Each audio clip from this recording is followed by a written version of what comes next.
Oh, it was very nice. Thriller અને horror બહુ જોરદાર છે. સ્કેરી પાર્ટ વધારે ઇન્ટરેસ્ટિંગ હતો. બહુ મસ્ત. Horror જેને ગમતું એની માટે સારું છે. આવનારી ગુજરાતી ફિલ્મ કબંદા જેની ખૂબ જ ચર્ચા થઈ રહી છે અને ઇન્ટરનેટ પર જેના ખૂબ જ વખાણ થઈ રહ્યા છે, તો આજે આપણે બધાને પૂછીશું કે એમને ટ્રેલર કેવું લાગ્યું. તો કેવું લાગ્યું તમને મૂવીનું ટ્રેલર? અત્યારે મેં જેટલું ટ્રેલર જોયું એ પ્રમાણે તો બોલિવૂડમાં પણ આવા મૂવી બહુ ઓછા બનતા હોય છે. ખાસ કરીને થ્રિલર મૂવી સારું બનાવ્યું એવું દેખાય છે. કન્ટેન્ટ સારો છે. બહુ મસ્ત કોન્સેપ્ટ લઈ આવ્યા છે. એક્ટ્રેસની જે છે તર્જની, એની એક્ટિંગ એ બહુ ખૂબ સરસ છે. It was scary and the one thing that I liked about it was that female centric cast છે આ વખતે બી તમારું. So I really hope that the trailer માં જે રીતે જેટલું પાવરફુલ પરફોર્મન્સ છે એટલું સેમ પાવરફુલ પરફોર્મન્સ થિયેટરમાં બી દેખાવા મળે, ફિમેલ કાસ્ટ સ્પેશિયલી.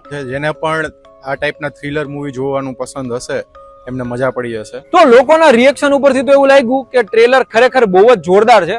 જો તમારે પણ હોરર અને સસ્પેન્સ માણવું હોય તો જરૂરથી કબંદા મૂવી જોવા જાજો 29 મે થી આપણા નજદીકી સિનેમાઘરોમાં.